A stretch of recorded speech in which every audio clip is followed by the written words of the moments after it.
Tens of thousands of football fans came to Highbury. Electrifying.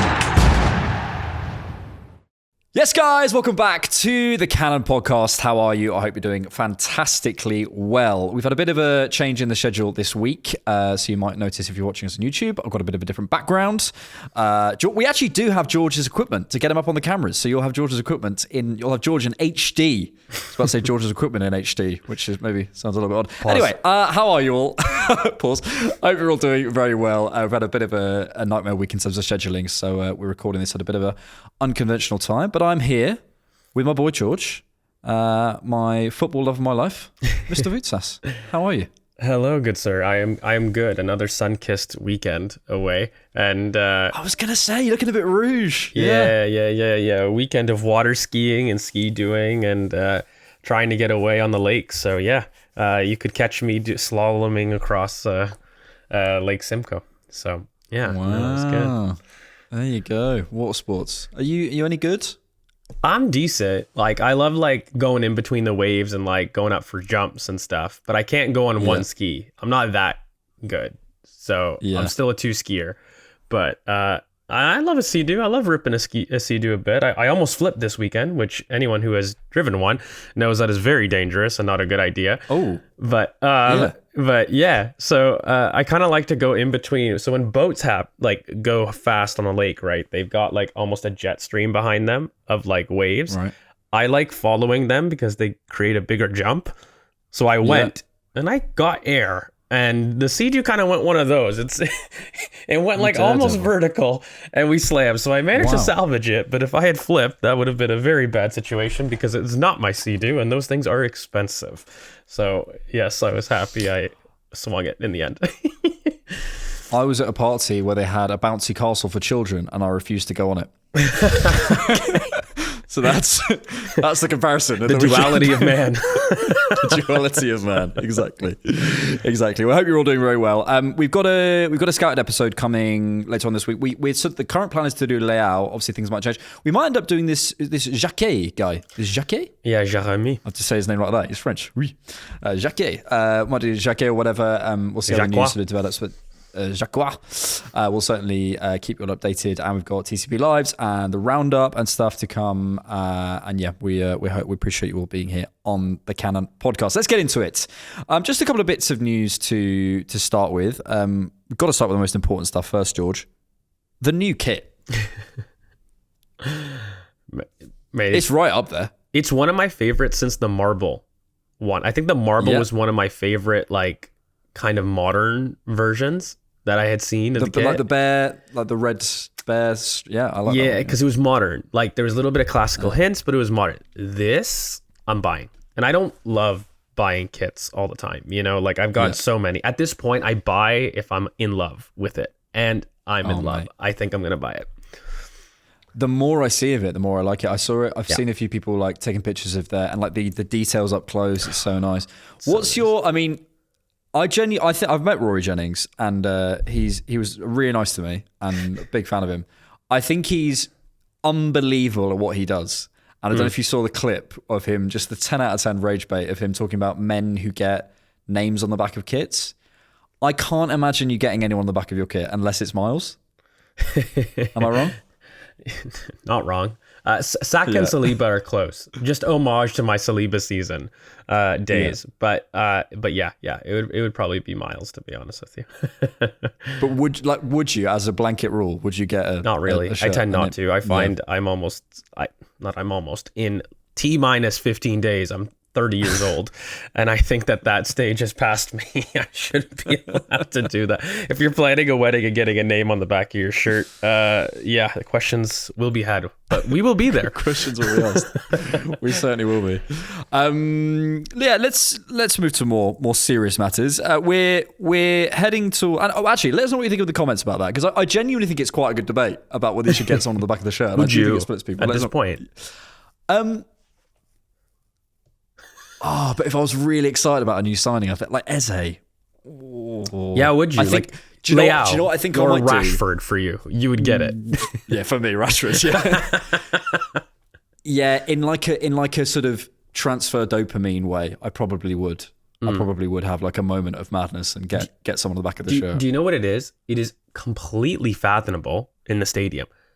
I want to wear it outside too. Like I would do that at 30, which is already questionable. You put a name on it. We're wrongin'. That's what it would be. That's the thought that would be going through people's minds. Let us know what you think in the comments. It's not even an engagement thing. Genuinely, I'm really curious what people think. George, we are not far from the opening of this new season. Sunday the 17th at 4:30, we face Manchester United away at Old Trafford.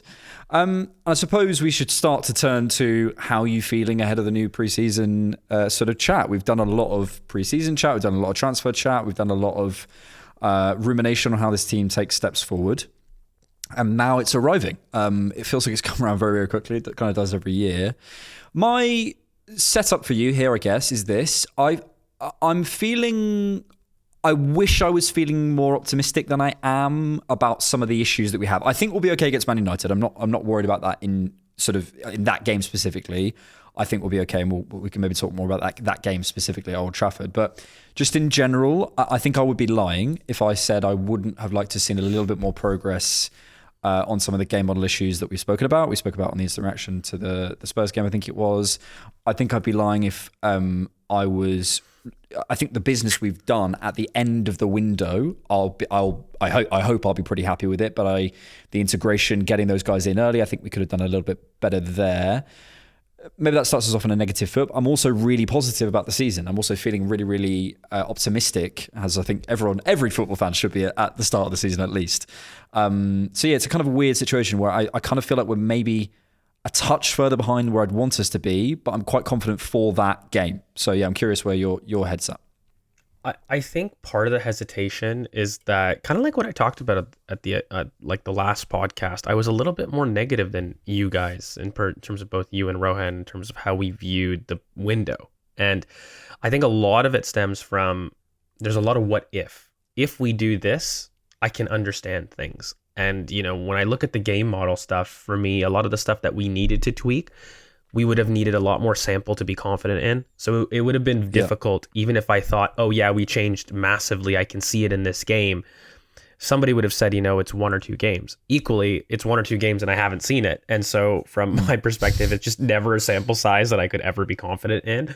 So from the game model things, I'm like, I never am confident until probably the second international break, in which I've been able to see a good 6 weeks of the season at that point, and I've been able to see and reevaluate whether or not there's some patterns. Because, you look at if tempo is your biggest concern in general, and especially in transitions, and you operate with maybe 20% of your game in transitions when you're a team like Arsenal who camp in the final third and who have opponents that consistently like to go into their block to defend and try to stop passing lanes, like the amount of transitions you're going to see, if you saw 5 and you only do 1 successfully, and now you're looking for 2, that's a doubling. That's huge, but it's still 2 out of 5, transitions. So just numbers wise, I think we can never really get an idea of that kind of thing until we have a bit more sample. But yeah, mate, like I think part of the hesitation, and it's kind of what I put to you guys at the pod last time, where I think people want to be positive because we know how big of a year this is in the context of not just Mikel, but I just think the club's rebuild. It's getting to a point that I think everybody, no matter how positive or negative you might be, is getting into the no excuses camp. People are there a lot sooner than others. And we said last year that the furor of fans would be win. Anything other than a win would be completely unacceptable. And the instant kind of reaction to anything in terms of drop points was, it's over. It's ridiculous. And there was a bit of that bubbling, I'd say, as early as November of last season, and certainly after the break and, into the Christmas period, there was that sense. And of course, we had all those injuries and people started to realize at least the season was slipping away. And we ended the season very apathetically. If I'm trying to really review, so I'm trying to really put that in perspective, because as a fan, it wasn't fun, mate. I remember doing podcasts in May and I want to sim the season. We haven't not played for something for so many years. Right? Well, yeah. But I think that kind of plays into why I feel so, I don't know. because I wanted to be smacked in the face in terms of utter quality. And that's what I was after. And I was after 2 clear starting 11 upgrades in the front 5, 2 of them. And I thought that would smack me in the face. That would have justified some of the moves I've seen in the past 18 months, the past 6 months, etc. And we're doing it a different way, and that's fine. And I think I'm still excited for some of the ways that we've done it because they are very different. You know, like a lot of the things that I've looked at off the pitch, they're moves that are like, no, we're going to be doing it differently. But I haven't had the sample to see it. So then that's where the apprehension comes, right? That's where I think a lot of fans are saying, well, I'm going to acknowledge Gabriel Heinze is a very different type of appointment to Carlos Cuesta. I'm going to acknowledge that Gyökeres and Madueke, whilst you can see how they might work in particular contexts, were absolutely not the top 2 wish lists of 10 out of 10 Arsenal fans by May. If I was to take a strong poll and those were your attacking signings, I think people would have been upset at that point. And so you start to say like, okay, we're doing it in an unconventional way. Is the play style going to be different? That would give people a lot of, calmness, but you can't collect that in preseason, and it was always a losing task. So the only thing that you can do is transfers. And if the transfers don't completely fit your idea, you think the season's over. And that's kind of the fan perspective on a lot of this stuff. I personally am very excited to where the squad finally, to me, starts to creep into the category of complete, regardless of whether or not I agree with all of the decisions made in this transfer window. One thing I do feel is that there are basically no holes. There's 1 or 2 things that I would like to see done. I think we're not done. I don't think Mikel thinks he's done. So I'm waiting. It's August 5th right now. And I think probably the biggest frustration, I'll end on this, the thing I'm waiting for was the crucial part of the window. So when we're talking about a guaranteed front 5 upgrade for me, I don't think we've bought that, but I do feel that Eze would represent that. So for me personally, that solution and that demand of the summer, I wanted 2. I don't think I'm going to get it. I'm going to be disappointed. Yeah. But to not even have 1 before the first game of the season is something where, because for me, he represents a talent mate that you don't squint to find. And my remit was, I don't want to have to squint to understand the window or talent, and we haven't recruited one before the first game of the season, that's the apprehension. But there's major links. Mikel has constantly said it, and I think we get it done. So it's not about me doubting the ability to get it done, but until we have done it, mate, like until you sign that agreement on the house ain't yours. And so even if you've agreed a price and you've agreed that you're going to do it, until that paper is sent to you in terms of a closing date and you finalize that ain't yours. So it's kind of that apprehension right now that I'm feeling. And I'm trying to put it into words because it's not fear, but it's more of like, what's that one? Is it Tom Skrinner? He goes, I'm not shaky. Yeah. No, he's like, I'm not nervous, but I'm a little, ooh, oi. He kind of does. Yeah, a little bit shaky, a little bit. Yeah. That's kind of the feeling I kind of associate with now. Yeah, it's a funny one because I know there will be Arsenal fans listening to this going, there'll be, 2 extremes and then obviously most people in between, but one extreme going, come on, mate, we've made 6 signings, you've got to be positive, we nearly, we've looked pretty good in pre-season, we're going to get Eze, you've got to show some positivity for the team, get behind the team, what's with this, this sense of apprehension? And then the other extreme is going, we lost against Spurs. We haven't got the signing in. Look at what happened last season. Like you can take both perspectives, and ultimately we're working with a lot of we don't know. We're in a position where we have 2 preseason games left, and then we're at Old Trafford, and that is by next Sunday. We've seen at the moment, at time of recording, 12 minutes of our new number 9. We've seen, we've seen a decent amount of Zubimendi, but I think that's that wasn't really the for me certainly the issue that I was looking at. I think we can get better there, and I think it can improve us, but that's not the area of the pitch that I was looking at, as that's the big jump. We've seen nothing of Madueke, and we're basically working on a what if with Eze. We've seen game model stuff that is similar to last year and hasn't moved forward. I'm looking at a run of Premier League fixtures at the start of the season, and I'm going United away, Leeds at home, okay, and then we're away at Liverpool, we're at home to Forest, we're at home to Man City, and then we're away at St James's Park, and you're going, whoa.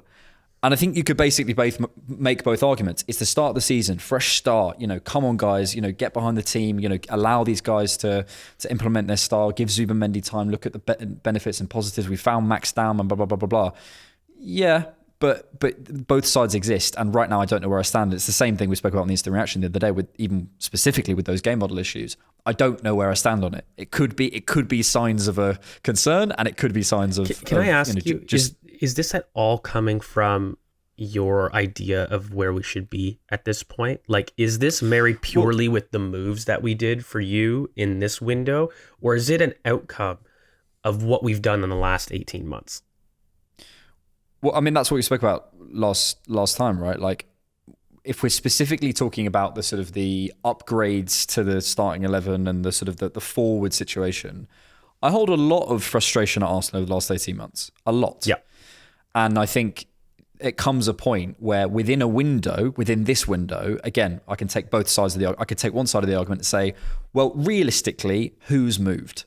Isak, as much as we talk about it, hasn't moved. He still hasn't moved.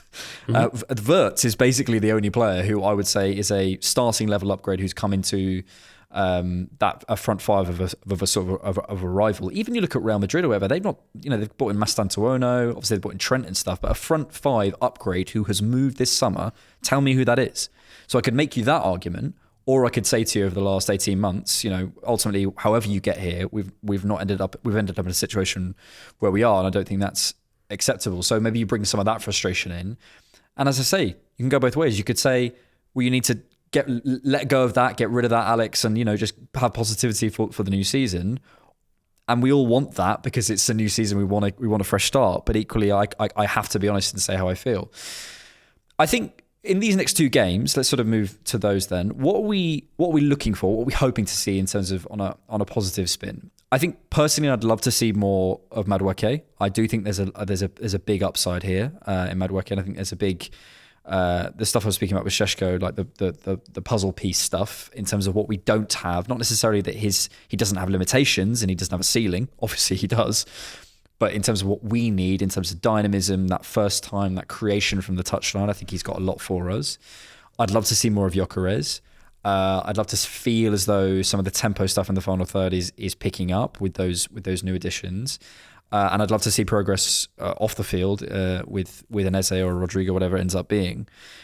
And that's a lot. It feels like a lot to ask for me to feel really, really confident. But I suppose I'll finish with this, and I'll come to you to ask what you're seeing. We have to always keep in mind, what are we trying to do? We're not trying to win a couple of preseason games and look good at the start of the season. We're trying to go all the distance and win this title, and we know how hard that is.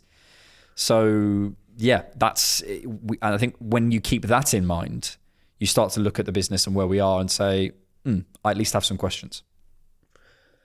Yeah, I think I won't find what I'm looking for in preseason.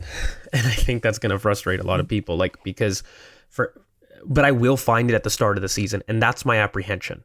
I look at the campaign and I believe that our success about winning the Premier League trophy will be decided in the first 10 to 13 games. When we look back on the season, how we perform in the first 10 to 13 games of the season is going to dictate, because it's the worst schedule for us. I mean, as we go into the season, it's really nice because our schedule gets better, and it's hardest at the beginning of the season. And so from my perspective, it was a case of, okay, I want us to show major change early because I understand how difficult the start is.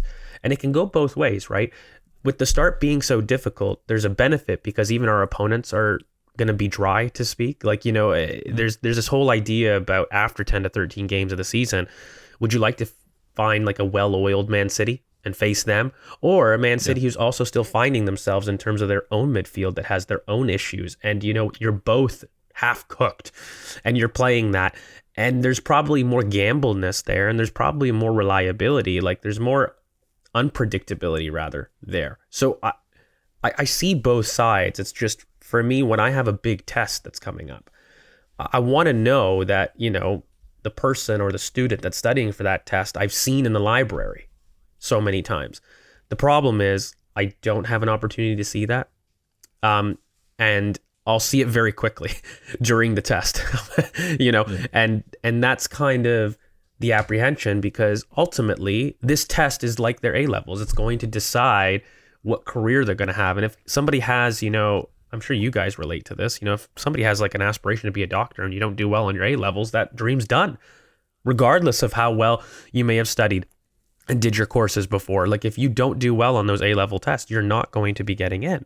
And so there's almost that kind of like do or die background to a lot of this. And I do feel that this season, I don't know how much time the club has delaying success.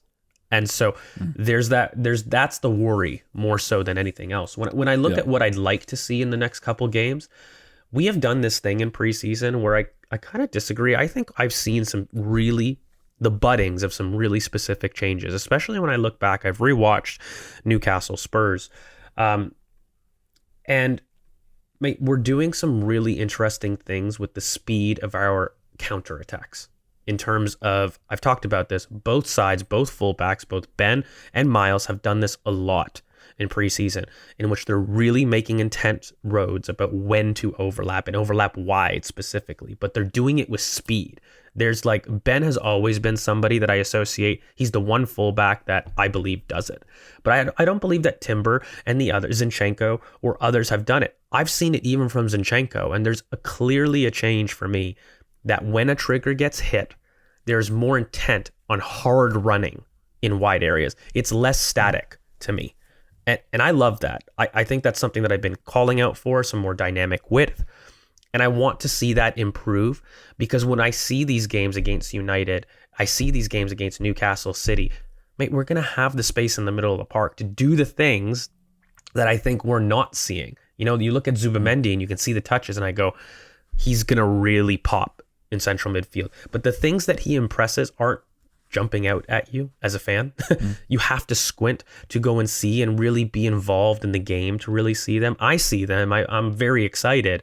But I think other fans might be like, he's passing the ball, mate. Like you're making a mockery of this. Like it's not that hard. Yeah. And I think those will crop up easier in those games.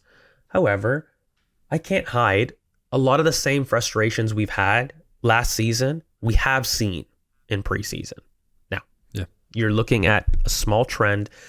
Are a couple data points emblematic of a trend line? No, they're not. Categorically not. But I think that's what fans are looking. So they're looking at more consistency. They would like to see that some of those things are swayed away. And mate, it's a big season for Mikel. I think when we're done the window, we'll be able to be a lot more reflective on it, because it's going to be more of a complete product. The only thing I'll say is I think that the players know that this is their time. I'm confident that they will rise up. And if we are successful in this way, I actually think it's for the benefit of Arsenal Football Club. That's what I want to end on, because for me, as much as I wanted a marquee, if we can prove that we can win by committee, it sends a massive power play to the world in terms of how to operate and how to do things. I still think it's very unconventional. It's not the guarantee I would have liked. I would have liked us to be a bit different. I did say last year I want us to be the Madrid of England, and the Madrid of England don't win this way. They win by getting the best player, simply just saying, I'm buying you. I'm buying Galacticos. And they buy talent, elite talent, and then they make them fit later. That's their mentality. But for Arsenal to do it in this way, I have to respect, that's our philosophy. That's the way we do things. What's made us successful has never been an individual. Even in Mikel's entire reign, we have won by committee of application, our press, our willingness. No one works harder than this Arsenal team defensively. No one. And he has been able to do that with genuine superstars. So there is a way of me trying to say, okay, he's going all in on this committee aspect. Again, it's not something I would have done to start the window, but I want to see his vision. I'm giving him the space to show me kind of how he's going to win and change in this manner. And I think he can, but it's a big change, right? And it's something that I think people have plagued and questioned Mikel with quite a bit in terms of his adaptability and the tools. And the one thing you can say is he's got the tools now. So if he's not switching out the Phillips screwdriver for the wrench when he's getting into a bit of an issue and he keeps struggling with that Allen key or whatever he's doing, then like, yeah, I'm going to be angry because you chose this. You chose this idea of winning by committee. Win by committee. Don't win by the same 11 and fall by the same 11 and same patterns. I think I slightly pushed back on he chose this. I think over the last 18 months or 2 years, Arsenal have chosen. Whether Mikel would have chosen that last year, whether he had that option this summer, I think is my only pushback, but I fully hear you. One day I'm going to make a supercut of all of your analogies, and it's going to be 15 years long. I can't wait. I think the only thing to say really is kind of this. The only way, probably, me and you, certainly me, will be going into this new season feeling fully confident, fully optimistic, and feeling great is we'd won the Premier League last year. That's one. We'd signed Wirtz and Isak probably early doors in the summer and had already seen them and they'd already come into the team and already looked good and we'd already solved the game model stuff from last season. And we'd won every game in preseason. That's probably the only and we had a favourable fixture list. That's probably the only way you're going to the season with optimism. Are any of those 4 points doable? Maybe some of them you could make an argument, but it's hard because you don't know where we are, I suppose is the situation, and in sort of that space, doubt can grow, which is understandable. Let's move forward. Let's move to some news that Arsenal are in negotiations with VfB Stuttgart. I could be wrong. Is that what they're called?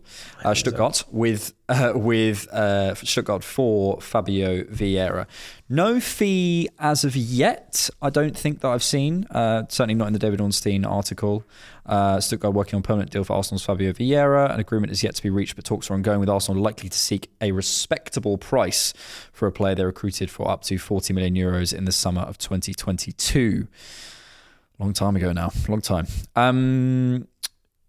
Couple of aspects to this. Let's just talk this deal first and foremost. I think Stuttgart are a pretty smart club from what I have seen in terms of their recruitment over the years.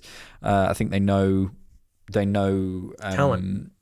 They know talent, and I think if you look at their recruitment in the last couple of years, I've seen some lists and stuff, and you look at the players and you go, okay, that player at that price, that makes sense. And I think they sort of look for those kind of what would you call it? Not past prime. It's like players who are kind of maybe out of fashion or maybe their moments past or something and they make something of it. So I think that's kind of a compliment to Vieira.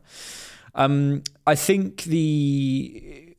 talk to me about your initial response to this. I'm okay with this happening in terms of just Vieira moving on. I know we did some scouted a couple of months ago on Vieira. It comes to a point where everything we said, I don't disagree with, but everything we said was in theory, right? And I think we come to a point where you go, can you live with theory? Especially if we're signing the Maduekes and Ezes of the world. And I think there was a graph that came out that I thought was really, really interesting. Let me just pull it up for you. Here it is. It was from Ernesto_analyst on X, and it was direct offensive contribution, shots and key passes. It's the Premier League attacking midfielders and wingers over the season 24-25, those with over 1,600 minutes. And if we get the Eze deal done, Arsenal will have 3 of the top 5 offensive contributors normalised per 100 touches, i.e. guys who get stuff done with low touches in the Premier League.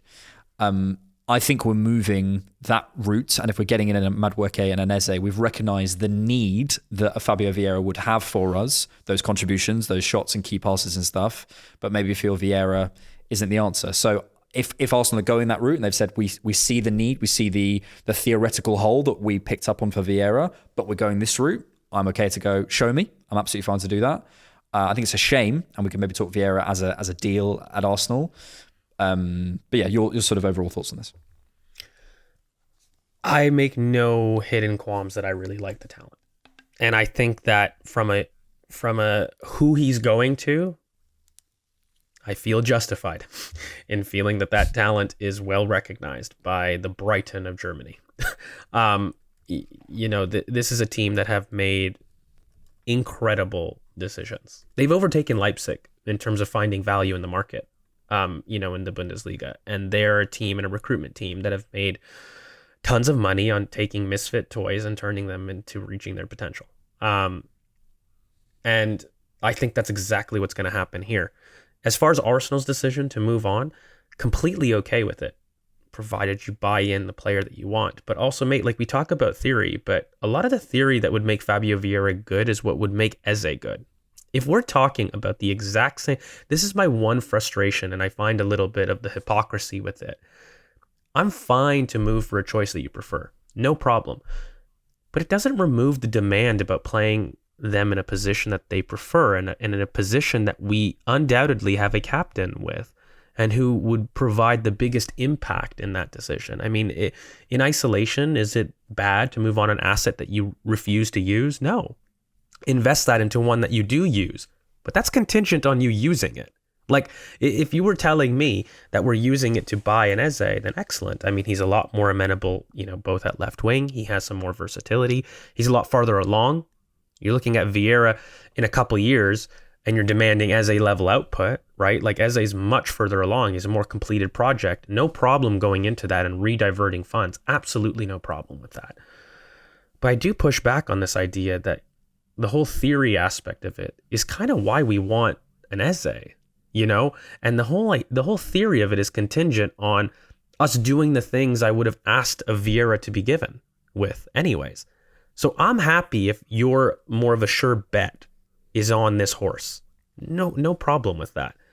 But I still think that it doesn't take away from the idea that the theory is what's going to dictate whether or not even Eze is a good signing. If I sit there and we recruit Eze and we're doing the same role that Martinelli's doing, and he doesn't perform to the level I know he can on the inside, we're having a really honest conversation about some stubbornness here that, is a much bigger problem. And again, for Eze to work, for Rodrigo to work, for a lot of the players that we believe are platform superstars to work, we've got to get them on the inside, mate.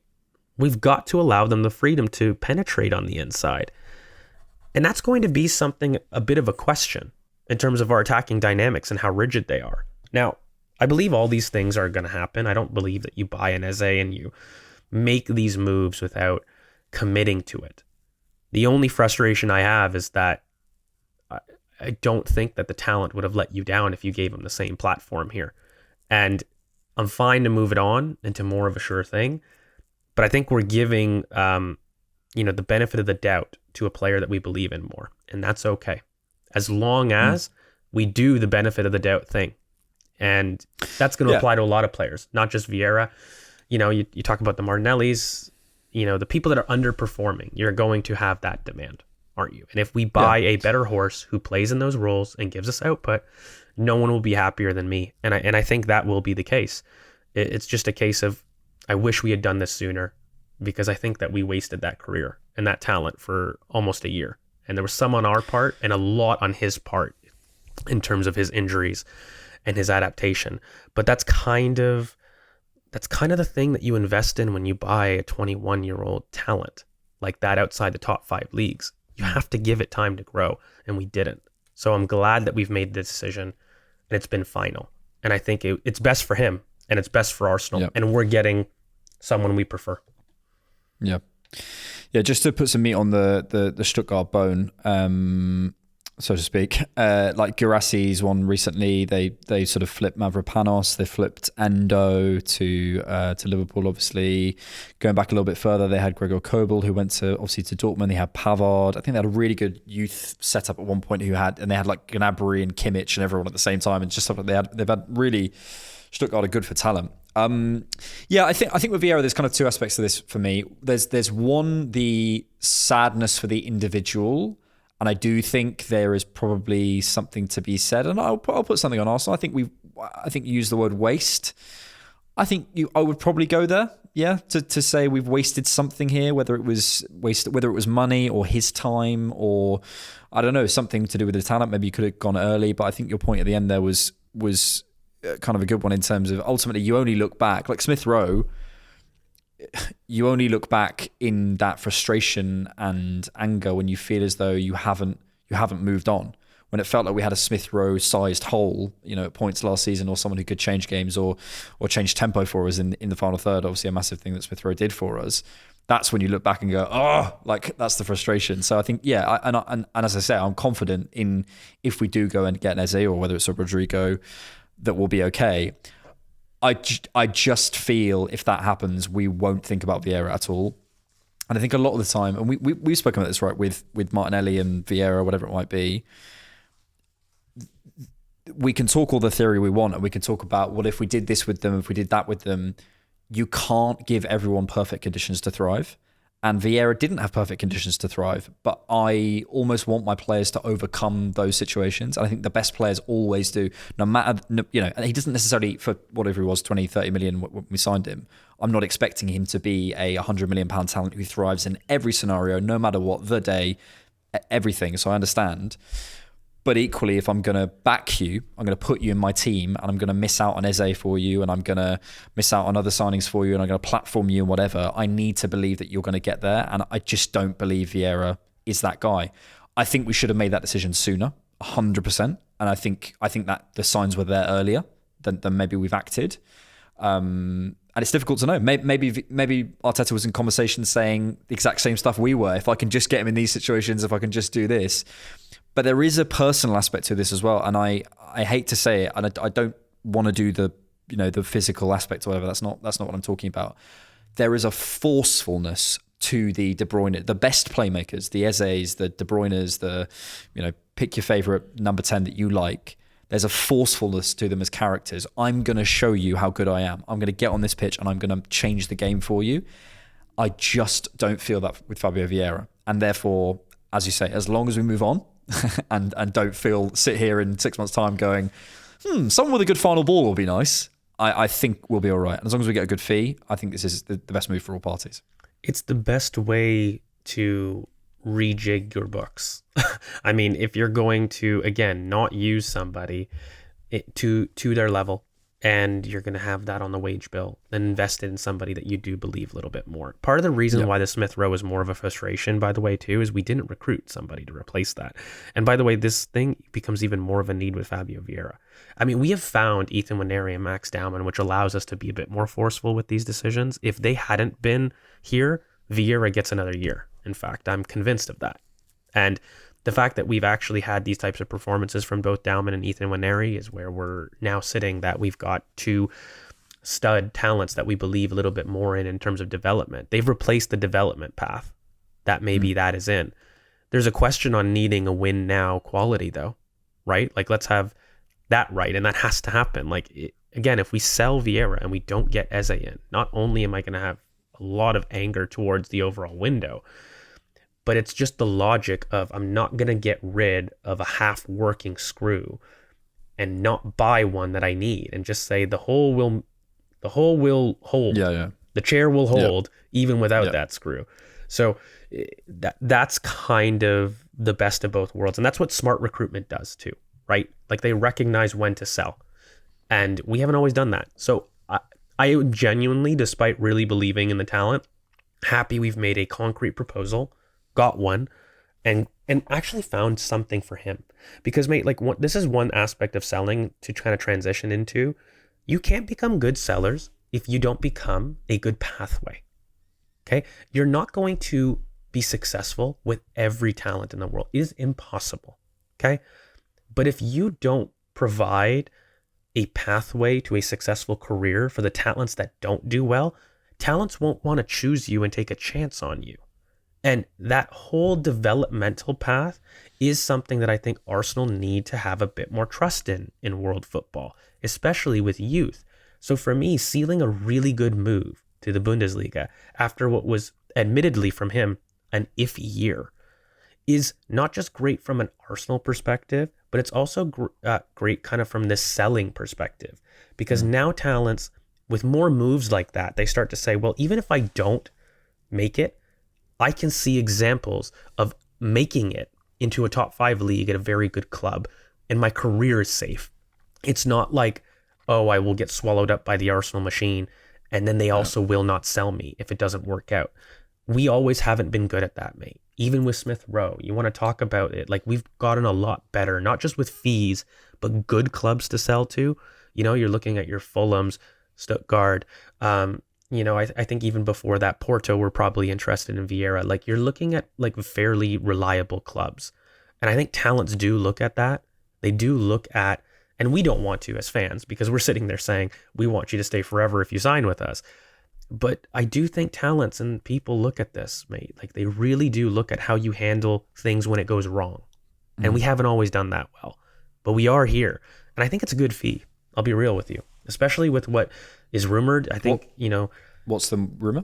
So Arsenal want 30 million euros and Stuttgart are at 20 million euros, and there's going to be a compromise between the two. So in that range, I think that's a good fee. It's not a fee that I would sit there and say, oh God, here we go, we're leaving it 5 mil. It's a justifiable fee in a good top 5 league. Talent gets to be who he is. We get the money to then reinvest in Eze, and it's time to move. Like, when that happens, I want to see aggression in the market, because now you've replaced your squad building chart and, use the funds. Yep.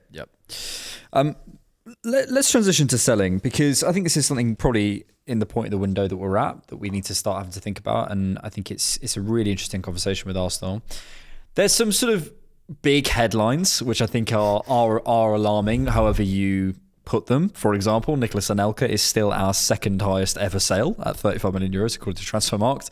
Second is Alexis Sanchez, although technically he went on a free. Fourth is Cesc Fabregas.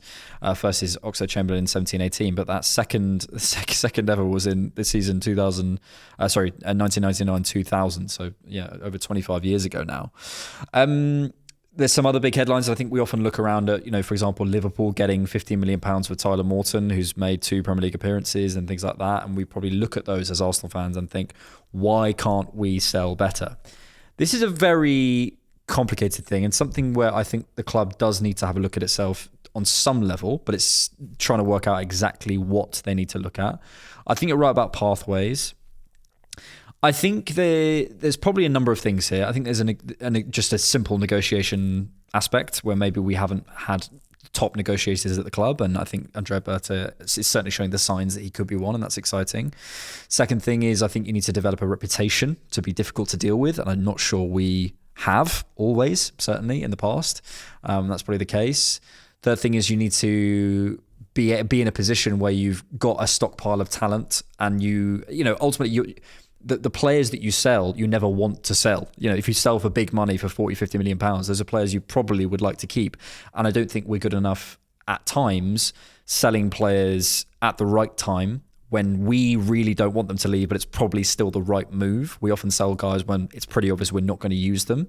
There's a lot of things here. How would you characterize Arsenal as sellers? And do you think it's a case of something we can start selling immediately better? Or do you think it's more of a how we approach the squad, and it might be a sort of a longer term thing? In true George fashion, I will give you an analogy. I'm excited. Arsenal's selling perspective is like the nice guy who goes to the club and says, I really want to respect you, and I'd love to take you out on a first date. Would you please allow me to take you? It's always tests, women, or your wedding. It's relatable. I'm telling you, it is a confidence thing, and we don't strike as confident, and we don't strike as the ones in the deal driving it. And when you're selling, you need to have that power. If the selling club constantly has the power and they dictate the terms in 1-2 deals, okay, fine. But when it's a pattern consistently, and you're talking about us not being able to generate more than 30 million pounds consistently on talents in 2025, that's a problem. And it comes down for me from a little bit more aggression, because these aren't not talented players, and I think clubs know it. Clubs know that it's gotten to a point where I do believe that narrative sometimes doesn't get given the power it deserves. I mean, the whole Tyler Morton thing, I don't think that Liverpool have a crazy negotiation gap in terms of competency, in terms of the lawyers that are somehow turning around that. It is a lot more to do with, like, Liverpool grads have been successful, regardless of what we want to say. It's not just that they've been sold for big fees, but they've been able to, like, impact teams quite significantly. And I think we're just generating that narrative.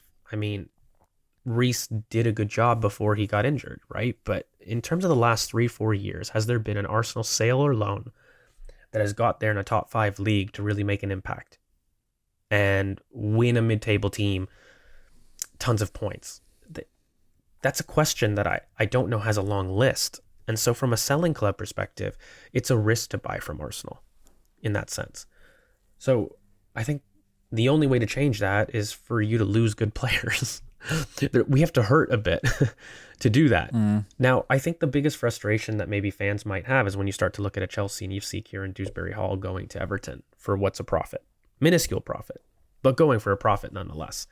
And that's an example of a player that everybody thought walking in wouldn't be played, wasn't played, and is now leaving, but isn't leaving at a loss. And so when you start to apply that to some of our own talents, and you even look at the Vieira aspect of it all, you start to look at the Zinchenko, you start to look at undoubtedly good players, but we constantly get lowballed. There's a difference for me that I don't believe is just pure negotiating talent in the back room. And from my perspective, that's the challenge that I think Berta has to change that, to change those theories and to start getting us into a position of power. For example, I see the decline move of Kivior with a supposed club for 27 million euros with loan with obligation. And I start to say, that's us moving serious. There's no reason for us to do that. And everyone knows how desperate. And that's an example of selling clubs knowing how desperate we are. By the way, like a loan with obligation after the season he's had for only 27 million euros, it's insulting. And sure, rightly rejected, but selling clubs feel that they can do that with Arsenal. They can bully Arsenal in the sales department. And so I think it's important for us to establish some small wins. We haven't got there yet. I'll be honest with you. I think that Reece, Eddie, Emile Smith-Rowe, those were examples of talents that, I'm okay with the fees we got. I'm not jumping for joy, but they're the start of us establishing some priority and some authority in the selling department. It's going to take time, mate. I don't think I'll be happy with the sales that we do this year, but I just want a ruthlessness and a decisiveness for us to complete the deals. That's what I'm after year one. Year two, I think you have a lot more power, by the way, with success. I'll be real. I do think a lot of the good sales, if you track with Liverpool, has been off the back of 1 or 2 years from the title. Anything beyond that, they don't get that. So we have to be fair. Until we actually cross the line, it's a double-edged sword. People aren't going to want to buy talents that haven't done that yet, despite having value. They want a guarantee themselves. So we just got to switch the market. And the only way to do that is simple supply and demand, mate. And you know what? I think that we live in a world that it is so overpriced from a football asset perspective. Do teams like Fulham really need to take the chance on 30 million pound wonder kids from the top 6? Or can they, with effective scouting now in the modern age, go around and find somebody that could be a solution for them? They can. And I think that top 6 clubs are going to have to balance that right now. But there is going to be a certain level of guarantee that Premier League quality will give you. And I think we need to play into that more, mate. Like Arsenal's best years have been in the Premier League in the last 4-5 years. So use it. Like our performances show it. But if we don't use the bench to achieve that goal, then we're going to struggle to get rid of it. And that's part of the issue. It's not the defining factor, but we have done a lot of things that haven't maximized sales that these other clubs do. But at the same token, we need to get over the line. Just in the same way that, you're telling me about us actually winning a trophy, we need to at some point do it. We're doing a lot of really good things now. I can see ways that we're changing. But we do have to find that first sale that we start to look at and go, okay, that's a marker of change.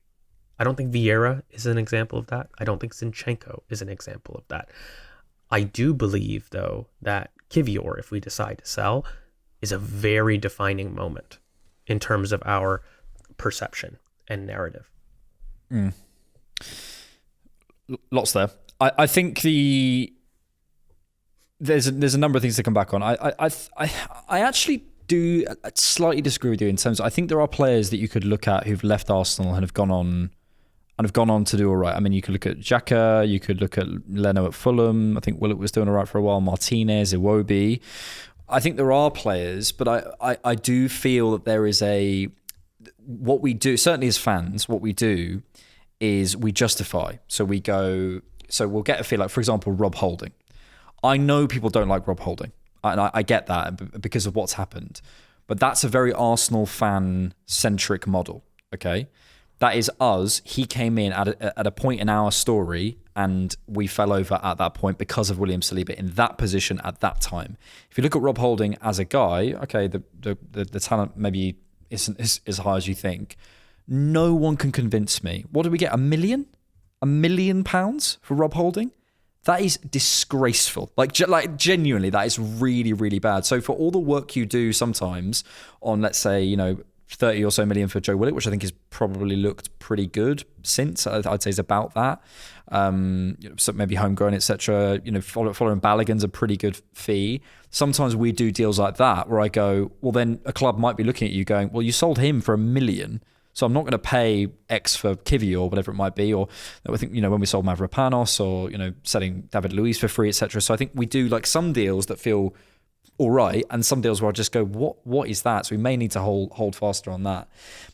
I do think there's a justification thing, and maybe I personally think narrative fan narrative maybe holds less weight than you do, because I think clubs do so much more analytic stuff, and ultimately, even players in contract negotiations are going in with reams of data going, here's why I should be paid that way. I think that's the way the game's going. But what I think we can do as fans is justify and go, for example, if you said Tyler Morton, 15 million, we've got to get 25 million for Reece. I'm telling you on social media, what you'll get is loads of fans going, yeah, but Reece is da-da-da, and the contract, and actually look at this, and the injury history, da-da-da. We never do that for other players when we see other players sold for good money. I think that's a big thing, and I think we could put more pressure on the club to go, actually, it doesn't matter. We should be getting better talents. More money for our talents. And I think the final thing, and maybe the biggest thing here that you pointed out, is the win and winning titles. Ultimately, Darwin Núñez, even if he's going to make 20 appearances, he might just go, well, I might win a Champions League or a Premier League. And what am I going to remember? Am I going to remember the couple of years at Liverpool where I maybe played a little bit less than I wanted to? Or am I going to remember the years where I was winning the Premier League and Champions League consistently with these clubs? And when a player doesn't want to leave and the club doesn't want to sell them, then you've got all the power. And I think we've been in positions where, with a lot of players, where it's kind of like, well, this almost like the cycle's ending. Like even Ramsdale, that whole situation, it's like, well, he's not going to play. He doesn't want to be here. We have no power. And that's kind of the situation we end up with in a lot of players. So it's a really multifaceted situation, and it's not as simple as Arsenal are terrible sellers or Arsenal are great sellers. I think we're probably somewhere in the middle. But I think there's things that we can do better, and I think we've laid them out.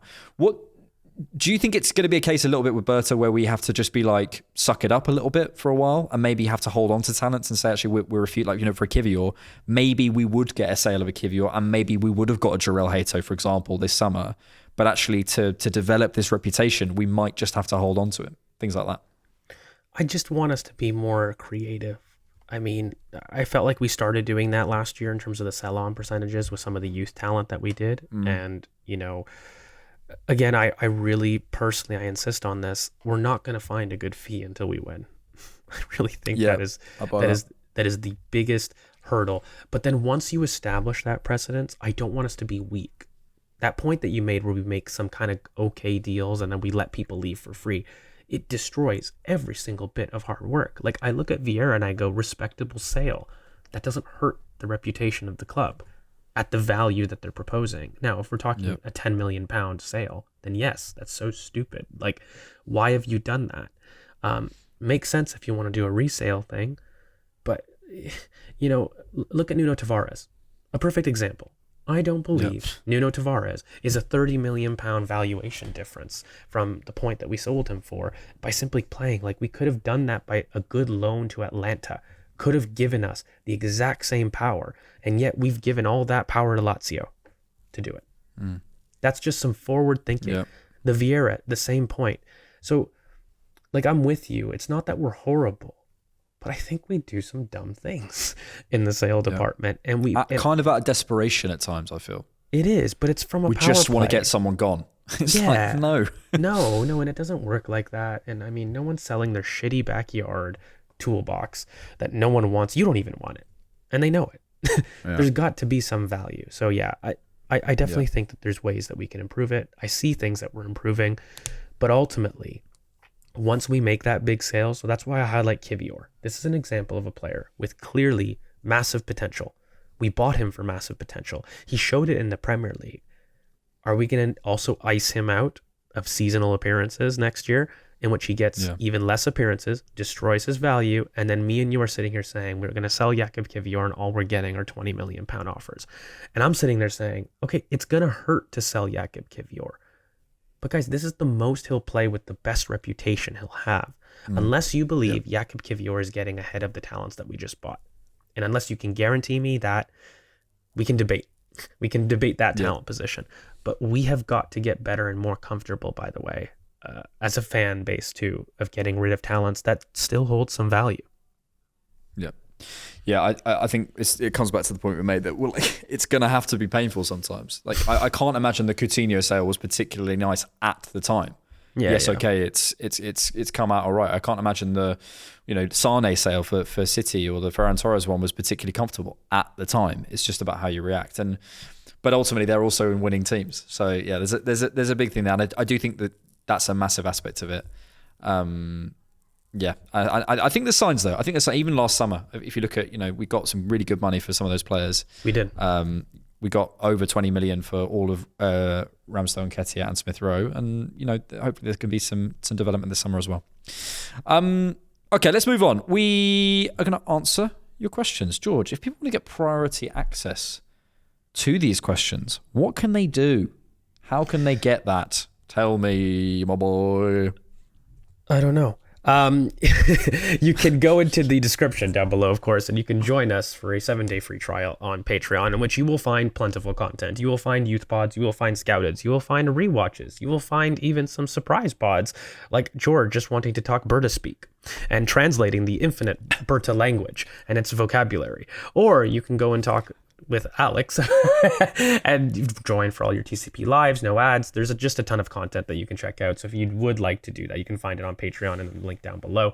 But also, if you guys do like the video, just make sure, to leave a like, comment as well, and see how we can improve. We'd also love to hear you guys do that. And we will have a ton of different things coming up. I know we've got the Tactics Corner as a special show. And on top of that, we've also got some brilliant stuff coming in terms of some guest pods. So it's a great time to join the Cannon podcast before the season. Damn, he's a pro. We had some questions about sort of season prediction type questions on the Discord. We probably will do a proper season prediction pod at some point. There's a couple that I'm kind of interested in from Daft Punk. He's given literally a list of about 15. So I'm going to do this one. Prediction, George.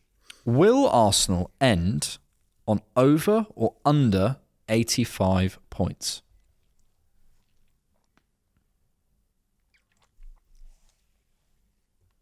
It's a very good question. I did a pod with James Alcott about a month ago, and we were talking about sort of what we think is going to happen next season, and he has this theory about how it's going to end up being sort of a 3-horse race again. Liverpool, City and Arsenal are gonna go off. And I don't know, just pure vibes wise, I quite like that as an idea. Like I feel like there's going to be a kind of repeat of 23-24 type thing. I think that the Premier League will be more competitive next year than it was last year. And I'm not convinced that these high season totals will be a thing. I'm not even sure if the title is guaranteed at those elevated point totals. And I think part of the reason is that when you have a team that is so dominant, those point totals kind of exist. And they can also exist if you've got two people at the top of their prime pushing each other to the last day. Those are like two scenarios in which I get high point totals. For me, I just find that the league competitiveness, like I look at Sunderland and the type of window that they had, for example, crazy. You look at Everton, mate, they have had a very fun window that linked to Fofana. They already have Ndiaye, they've got Tyler Dibbling bids being rejected for £40 million or whatever it was that they got rejected. Like there's a lot of talent in this league, and there are some teams that have gone down, but in general, I just think that the power of the Premier League is so great, and I just don't know if the competitiveness is going to have as big of a gap as what we think. And the biggest factor for me is I just don't find a team complete in this league. And that doubt means that there's better competition. I think I see a major problem or a red flag with City. I see a red flag with Liverpool, and I see a red flag with Arsenal. I don't see a clear favorite. So to actually answer the question, because the splinters are bugging even the listeners, I think it'll be under. And I do believe that the title race will be under £85. I don't think it will take that much. I think it'll be a lower point total with a lot of people taking points off each other. And I think that the competitiveness will drive that.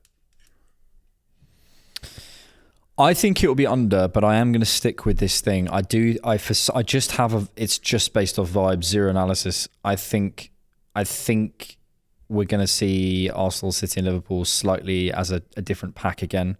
Just because I think all three of them have addressed, they still have red flags, and I would agree with you, but I think they've addressed significant issues, or feel like they're addressing significant issues, or are, in Liverpool's case, getting better at the thing they're already good at.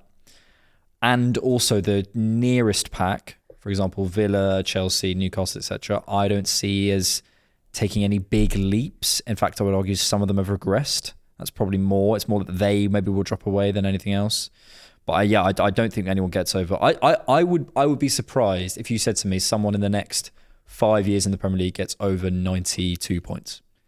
I would be. In fact, if I would put a bet saying no one in the Premier League gets over 92 points in the next 5 years. I'd be pretty happy with that. Things might change. I mean, things always change, but right now I can't see how anyone takes that many points off the league. Let's do this one from Daft Punk as well. Will Max play over or under 1,000 minutes in the Premier League and Champions League? Under for me. I think he's going to get a lot more games in the cups. I think he'll have around a 500-minute season, maybe 750. I don't think he gets 1,000. That's a lot. You're looking at Ethan over 1,000. I mean, he had something like 750, Ethan, last year. Don't quote me, but I think that was roughly the benchmark that Ethan got last season. Premier champs. Yeah, only. Right? Like, that's a lot of minutes, and I think it was less for Ethan. But personally, I think Max, that's the expectation that I would have for Max. I think of the 500 minutes, maybe a third of them would be Prem and Champs. Ethan got 1,124 minutes in the Premier League and Champions League last season. Wow, that's a lot more than I thought. I still think under. Like, that's an incredible amount of minutes for me for a kid who has not gone through puberty. I love him, and I think that he'll be a huge player for us. I think that you need to have your integration season. And by the way, like, Ethan was overplayed as well. And he said as such. So, personally, I believe something along the 500 to 750 minute mark is kind of what I'm looking for. I'm looking for a really dominant FA Cup and Carabao Cup appearance chart. And I'm looking for the sub appearance every now and then. And the ability, like, look, if the kid surpasses, then, go for it. I just don't want him to be relied upon as an option. Yeah. Any position, Premier League and Champions League only. Will Calafiori start more or less games than Timber? Less. Timber is one of our most available players, despite the major injury. That guy is a robot. Like, he just suffered a really bad injury, mate. But that guy is, like, the load that he's had to do has been absolutely incredible. I do buy that it's the most competitive position in the team, but I think that Timber, even if he doesn't play right back, like, he's fully capable at left back, by the way. I think people forgot, like, there's a lockdown left back defender there if we really need. For me, Timber is in that, like, 12 to 13 category, if not close to being a guaranteed starter. Like, he's in that level. Whereas Calafiori, for as much as the talent to me feels that way, he has to prove it. And he's not there yet, personally. Calafiori's got an interesting time ahead of him. There was some rumours that he hasn't been spotted in preseason training. I think they're back in London now. And I think specifically at the minute with how it feels like we're approaching fitness with how we dealt with Tomiyasu, with even the fact that like, you know, mid-season with Ben, that we were willing to like do that and sort of get him fit as soon as possible type thing. I don't know. Even the fact that Mikel's been stressing availability in all of his sort of preseason stuff, and the benefits of Gyökeres and players like that, and Madueke, I wouldn't be surprised if Calafiori can't get himself fit. I think this could end a bit sooner than people might think. I wouldn't be surprised if he's not in preseason training. I'm not saying this summer, but I'm saying next summer. Like if he can't get himself fit, I wouldn't be surprised if we moved on. And I think Arsenal of 2-3 years ago probably would have kept him another year. But yeah, it's a big season for him. He's got to get himself fit. Yeah, we'll see how that plays out. Felix Mosa on the Discord says, curious to hear what you guys' favourite solutions to get Rice out of the left 10 in possession be. I think it's a poor use of his skill set and limits us going forward. Assume we line up in a 3-2-5 in possession. I would prefer him in the pivot. Probably can't happen if Miles plays, or even the right 10 would require moving or removing Ødegaard. Yeah, there's been some stuff going around on the dreaded website this week of sort of clips of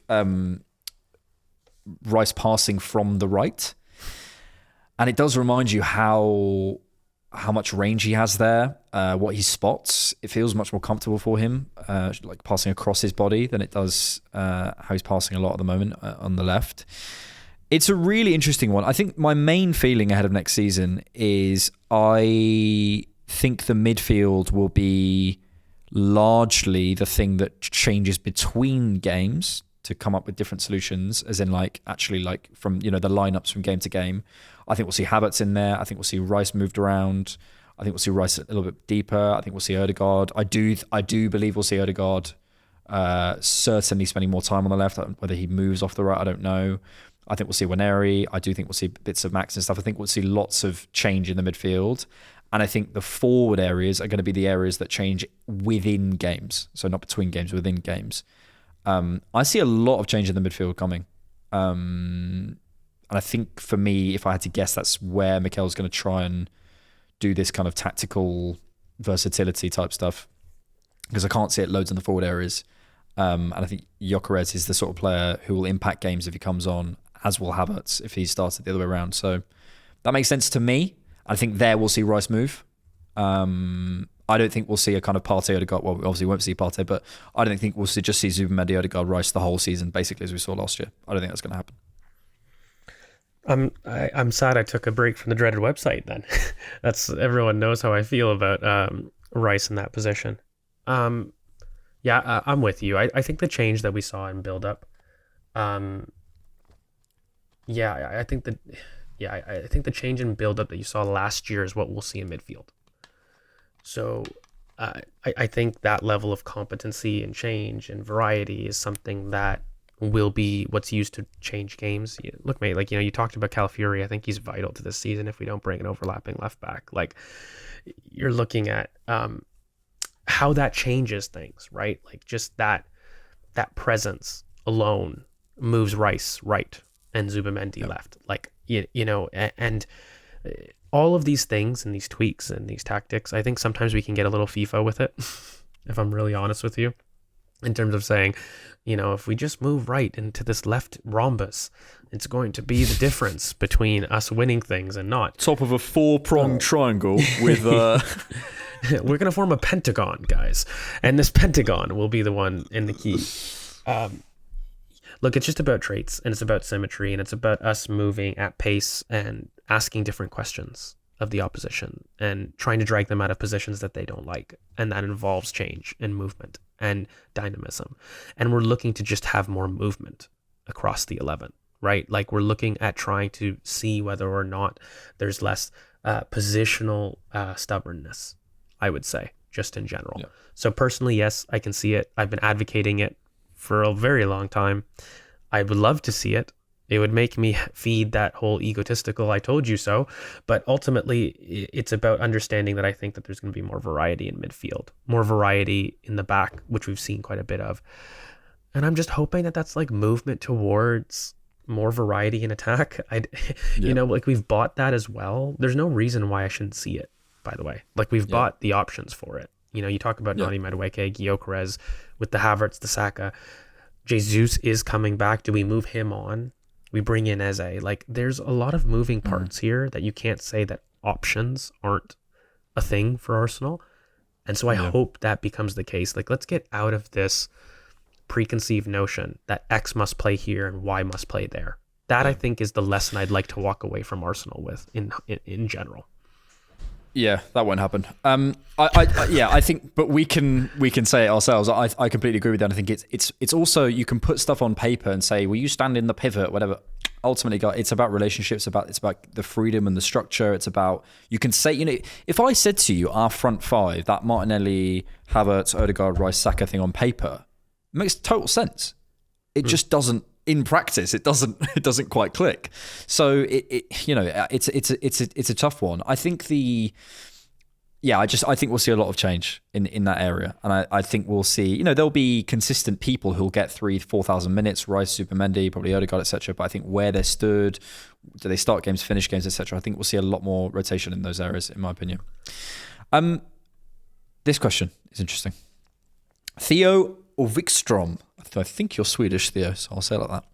You touched on this lightly, or we're in similar territory in a podcast earlier this week, but if you were alone with Mikel Arteta at dinner, off the record, and he promised to be honest and detailed, what question would you ask him? I'm going first. A man as smart as Mikel Arteta, I mean, there's like some interesting ones about what happened with Aubameyang, really, and what happened with Raul and stuff, but whatever. A man as smart as Mikel Arteta can see the issues in our game model in the final third. He can see that. He does know that. I would love to go, right, Mikel, so you've got what feels like too much horseshoe, bit of a lack of central access, you progress through the wide areas, you've got this sort of stuff, like you can, and you as much as anyone know what that does to the energy of a crowd. You know as much as anyone what that does to certain players' confidence, etc. Why do you do it? Because I think we can sort of reverse engineer the benefits of progressing wide because of the counter pressing stuff, ball progression, like the ball progression is easier out there. You could look at the ball recycling. You could say we stay further in the final third, but I'm sure Mikel Arteta knows the pitfalls of that, and I'd love to know why up to this point. And I suspect his answer would work largely off there was going to be a change at some point in 24-25 that wasn't facilitated because of the injuries and because of the situation we had with the signings and the owners and stuff. Obviously not, he wanted Watkins, for example. I think that was going to change sooner. I'd just love to know how that all played out. That is the most nerdy question. Other people go, do you like training with Odegaard? But I think it would be fascinating to understand these last 18 months and what's happened with the Cronkies and stuff like that. I'd be so fascinated. It's not going to change. My answer from the pod last, I would love to know why a forward wasn't bought in 2024. To me, that represents the biggest red flag I've seen in Mikel's tenure. That thought, just walk me through what happened there in general. There's a lot of people that say we know, and we don't. Not heard a genuine explanation to that. And, I also would like to know what you feel that the next tactical evolution of the Premier League is going to be.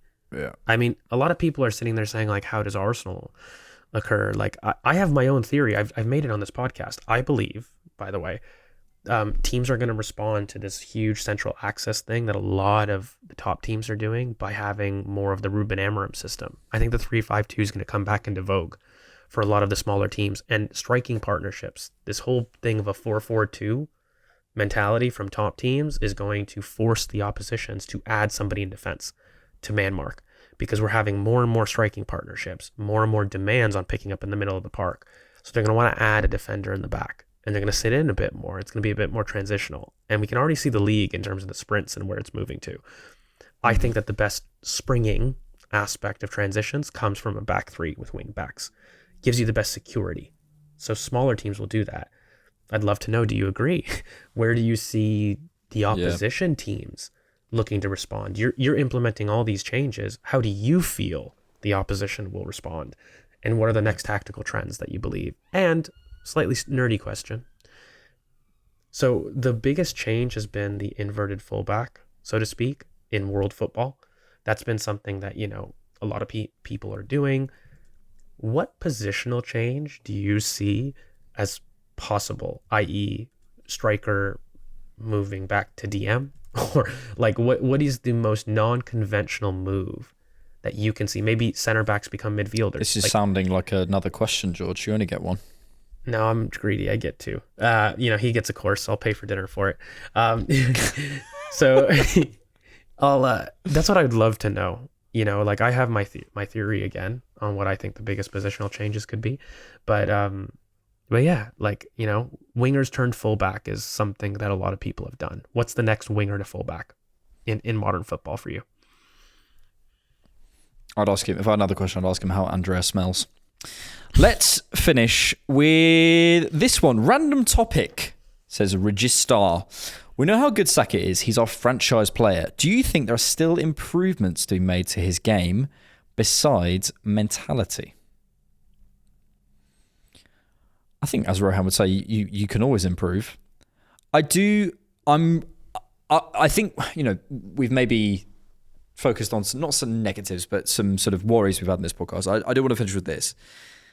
We spend all this time concerned about how things are going to work and, looking at dynamics and midfields and setups and whatever. If Saka can replicate the numbers he was on for last season before his injury, most of these conversations become irrelevant. And that's why when you have one of the best players in the world, this doesn't really answer the question. I'm just saying how I feel about Saka because I love him. It just changes games. And this is the thing we talk, how can Mikel change games from the bench, or how can we better platform certain players, whatever. If Bukayo Saka can create a moment of separation and put one in the top bins, it doesn't matter. And that's kind of the place he was in at one point last season. I'm really excited to see how he develops. I think, especially after some time off, obviously it will, and he's had a bit of a run up into this season. Obviously, at the back end of last season, the summer off, and then now in preseason, I think he could hit this new season with a bang. And then we're in Salah territory where we've got issues, but Salah bails you out. And that's what I think the level that Saka can get to. I also am really excited, just one last thing, if Madueke can play on the right, and Mikel trusts him to do that because he's always wanted a left footer on the right. He's got the same level of progressive pass receive numbers in terms of that reliable out ball. What that pushes Saka inside to do. If he's willing to do that, I think Saka goes up another level, which is even more exciting. You know how I feel about Saka inside and how long I've been pushing that. Pause. Yeah. Yeah. Sorry, Steph. The thing is, it's like as a mentality for me, I just kind of want us to be more aggressive, mate, in terms of taking our own destiny. And I'm just I'm kind of tired of sitting there on instant reactions going, we dominated the game. But from a statistical point of view, we win that game 9 times out of 10. That feeling comes far too often for Arsenal. Yep. And I don't want to feel that, frankly, weakness anymore. If you're as good as you say you are, then you shouldn't hold back by saying, no, I will win, and having confidence to do so. You don't. There's this weird thing that I think a lot of people mistake it for, like arrogance, and it's not arrogance. It's confidence in your abilities. If you're great, then do great things. Don't shy away from it. And that's not to say that you dismiss others. You just have confidence in your abilities. And you can talk all the big game about how you understand that, it's time for trophies, and you can put all of the unlit trophies in the dressing room. But at the end of the day, when the time comes, okay, and we talk about those things, which do matter. I don't want to dismiss them. They do matter, okay? Like, they're soft factors. They're things that we've talked about before. They are all contributing to this success. But at the end of the day, you speak to the most successful people in the world. What do they all say? I took a chance on something. You look at all these billionaires, you say it wasn't conventional at the time. I believed so much in my ability. I left my job to become an entrepreneur, and I became this billionaire. These players need to walk off this conventional tightrope and start to take things. For as much as we critique Mikel, the tactics and whatnot, when's the last time a player single-handedly has bailed out Arsenal, and we've bought ourselves this moment. You know, I think Declan Rice's Madrid free kicks are probably one of the first time, I think, in genuinely 2 years, I've sat there saying, look, the game was going great, but Jesus Christ, that is just world class. And like us being surprised by that used to be a thing that Arsenal were known for, mate. Yeah. Even in our toughest years, we always had players capable of creating magic. And we have removed the necessity for magic at the expense of magic. And I just want us to start saying, it doesn't matter. Like William Saliba, you're the best center back in the world. So like do something that 99.9% of center backs can't do. Bukayo, same kind of thing. Like he was on par for that with numbers wise. Yeah. But yeah, I'm just tired of the excuses. I'll be really honest with you. Like when I see a really rising student and they're like, listen, you know, I'm feeling kind of sick and I don't do well or whatever. I'm like, come on, like, you know, if you're going to be great, you got to do the great thing to be great. Can't talk about how great you're going to be. Ironic being on a podcast, but it is kind of the reality of great men and women. They achieve it at the end of the day. Yep. And I think we're approaching a time frame that I think not just a lot of Arsenal fans, but this team and this cycle needs to start producing the things that it promised. And I mean that from a talent perspective. And it would be a shame, by the way, with that talent to not do it. And the only reason I'm this podcast, by the way, on the team, because they're capable of it. Like we got to stop coddling, you know, our expectations here. At some point, these guys are good enough. They are good enough to go out there and say, screw you, I'm going to Anfield and making you look like my little. And, you know, that needs to be the mentality that you got to do. You know, when you're winning 2-1, step on that throat. Make it 3-1, 4-1. I don't care that it's not nice. Really get in there and become nasty. I don't want us to be a team that people look at and say, I know how this game's going to go. I've seen this game a million times, and I don't want Arsenal fans to feel that way. I want us to go in confident, and I want us to be deluded. I want there to be videos of people saying, Arsenal fans, saying, no, we're going to walk in. We're going to smoke City. I want that. And I want that not because I just want the delusion. I want the team to give that belief because that's how winning teams are done. That's what they give you. They give you these deluded fans. Why? Because they just freaking have done it, mate. Bernardo Silva and those Centurions were something crazy because every game those bastards pulled through and they did something amazing. Despite having a great game model and all of the nice field tilt and all of the nice numbers, they did something special. Like in most games. I would like us to do that. We're good enough, mate. We're good enough to do it. We are, and it also inspires the fans, players taking risks. And I am really encouraged by the signing. You know, whatever you think of them, the Madueke, Gyökeres, Eze. These are guys mentally who will take risks. They are. I think that's another aspect to this that I'm really excited by. That we're providing more to this team of guys who believe in themselves. And mate, like. This is a team that has come of age and has to come of age. I'm looking at the numbers here, right? Raya's 29, Gabriel's 27, Ben White's 27, going on 32, wherever you always say about him. Victor Gyökeres 27, Zubimendi 26, Declan Rice 26, Martin Odegaard 26, Kai Havertz 26. You know, obviously we still got Saliba 24, Saka 23, etc. The vast majority of these guys are either about to enter their peak or are in their peak. I think 22-23 it was early. 23-24 we felt we could be ready and we looked pretty good, and that was I think the best Arsenal team of the last 15 years, I would say. I think last season we were ready and circumstance pulled us away, and now we're in a situation where it doesn't matter what the circumstances are, it doesn't matter what excuses we can give, we need to deliver. We have to deliver, and it requires people to stand up and look at themselves and say, can I do that? Am I, I'm in my cozy house in Cobham or wherever I am. I'm paid £200,000 a week. Can I be asked? And you have to be. You have to be. Mate, you know what it is? Just really quickly, sorry to do this, but I really believe strongly in this. I think that when we start talking about Gabriel Saliba, What are the things that get said about that center-back partnership from 9 out of 10 Arsenal fans? Best partnership they've seen, potentially the best in Arsenal's history. Those are big statements. Like, let's not shy away from what those statements mean and the impact of those words. When you start speaking like that about the talent you have at the club, I'm sorry, it's a failure not to win something with that group. Yep. And they have signed contracts, especially Gabriel. Like, again, I don't doubt these guys, but I hope we understand the impact, because we've done a great job about changing the narrative. And I personally believe it's a lot easier to fall, fail, and get submerged than it is to succeed. It's a lot easier to lean into acceptance of a situation and lean into the narrative of, well, I tried and I did my very best. And sports are ruthless. They don't wait for anybody to succeed, and you're not given it. You have to take it.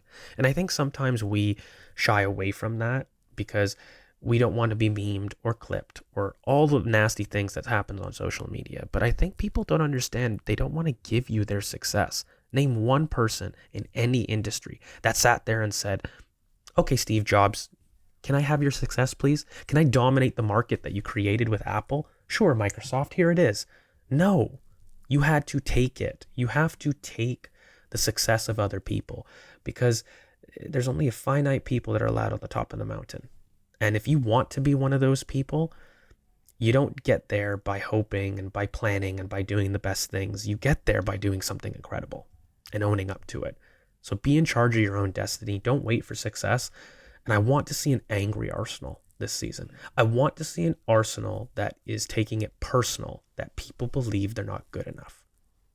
And I want them to use that and take the last 18 months, 2 years where people have said, you're nearly runs. Because that, I hope that would be the motivation. And I think they will. Like, I look at this group and they are one of the most mentally strong groups of players I've seen.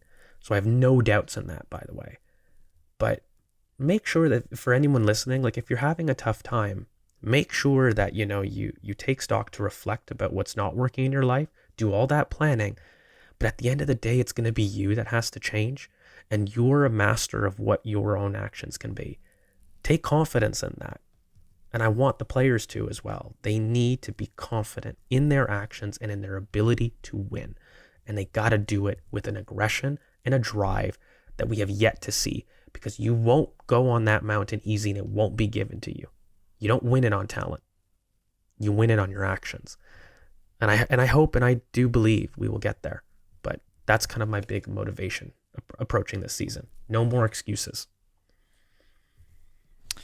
There you go. Put some Titanic music behind that. Thank you all for being here. We'll be back with a podcast when we next hear this. But we'll probably hear this on the Wednesday. So we've had the stream last night, and we'll have an instant reaction to the Villarreal game tonight.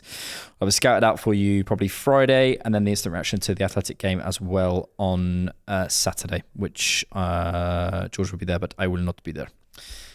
Thank you, George. Thank you, good sir. Thank you so much all for listening. If you listen to us the first time, make sure you like and subscribe. If you're on YouTube, and if you listen to us on Spotify or Apple, please make sure you leave a rating and follow us on there as well. Thank you all for listening to the Cannon Podcast, and thanks for keeping it Arsenal. Tens of thousands of football fans came to Highbury. This was one kind of queue the ladies thoroughly enjoyed. Electrifying. Electrifying. Inspiration.